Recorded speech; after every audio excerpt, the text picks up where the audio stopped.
আসসালামু আলাইকুম প্রিয় ভিউয়ার্স, আপনাদের সাথে আজকে লেয়ার মুরগি বোনা রেসিপি শেয়ার করতে হাজির হয়েছি।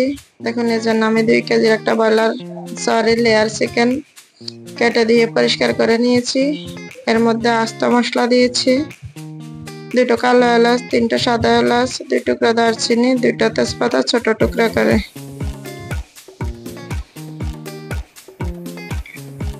দিয়ে দিচ্ছি। আদা রসুন পেস্ট 3 টেবিল চামচ। চিকেনটা আমি আগে ম্যারিনেট করে রেখে দিব। কারণে সব মশলা আমি চিকেনের সাথে দিয়ে দিচ্ছি। দিয়ে দিলাম 1 চামচ ভর্তি করে হলুদ, ছোট একটা চায়ের চামচ ভর্তি করে হলুদের গুঁড়া দিয়ে দিলাম। আর লাল মরিচ দিলাম 1 চামচ ভর্তি করে। ঝালটা আসলে যার যার স্বাদ অনুযায়ী দিবেন। ধনিয়া গুঁড়া দিবেন 1 চা চামচ, জিরার গুঁড়া দিয়ে দিলাম 1 চা চামচ,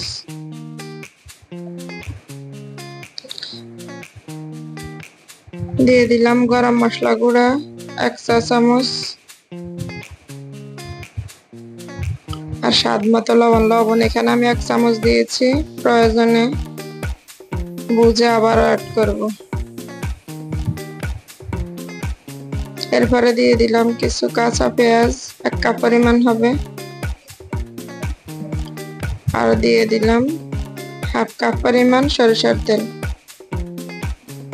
সবগুলো মশলা এখন আমি একসাথে চিকেনের সাথে ম্যারিনেট করে রেখে দিব 1 ঘন্টার জন্য। হাতে সময় না থাকলে সাথে সাথে বসিয়ে দিতে পারেন, কোনো অসুবিধা নেই। তো মশলাগুলো যেন চিকেনের ভিতরে যায়, জন্য আমি ম্যারিনেট করে রেখে দিব এখন 1 ঘন্টার জন্য।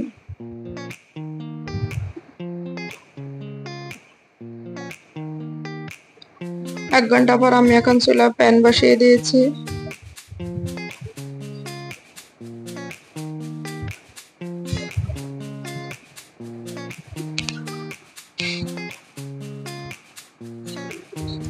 দিয়ে দিলাম 1 কাপ সরিষার তেল।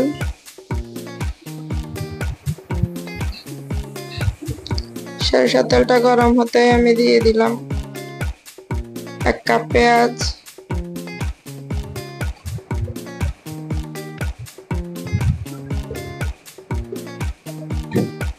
পেঁয়াজটা কিছুক্ষণ ভাজা হয়ে গেলে, অর্থাৎ এর কালার চেঞ্জ হয়ে আসলে আমি চিকেনটার সাথে অ্যাড করব।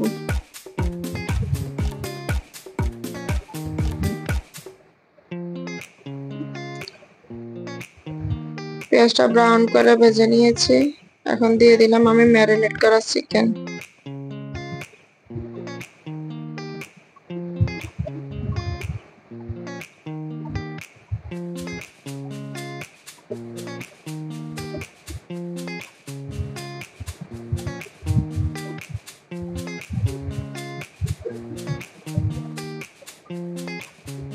আমি সাথে সাথে ঢাকনাটা দিয়ে দিলাম। ঢাকনা দিয়ে কিছুক্ষণ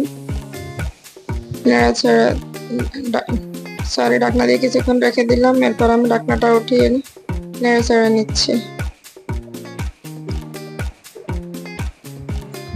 চিকেন থেকে এখন অনেকগুলো পানি বের হবে, আর এই পানির মধ্যে সম্পূর্ণ চিকেনটা আমি কষিয়ে নিব।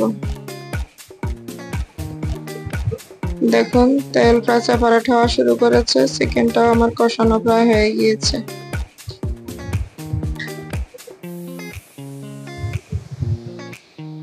লেয়ার চিকেনটা অনেকটা গরুর মাংসের মতো রান্না করতে হয়।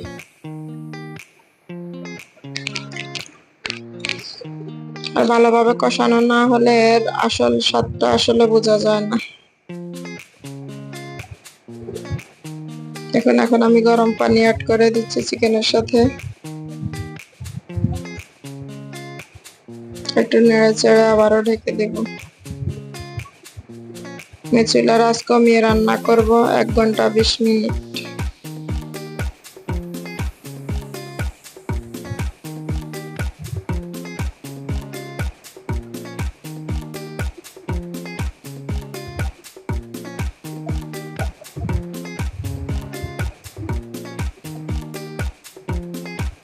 খুব সুন্দর ফ্লেভার বেরিয়ে এসেছে। এখন আমি দিয়ে দিলাম 4-5টা কাঁচামরিচ, এটা জাস্ট ফ্লেভারের জন্য আমি আস্ত কাঁচামরিচ দিয়ে দিয়েছি।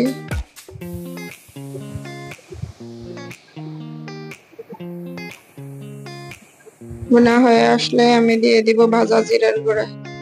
সাথে সাথে আবারও ঢাকনা দিয়ে ঢেকে রেখে দিব আমি 1 ঘন্টার জন্য, সরি 1 মিনিটের জন্য। ভাজা জিরার গুঁড়াটা দিয়ে আমি 1 মিনিটের জন্য ঢেকে দিব।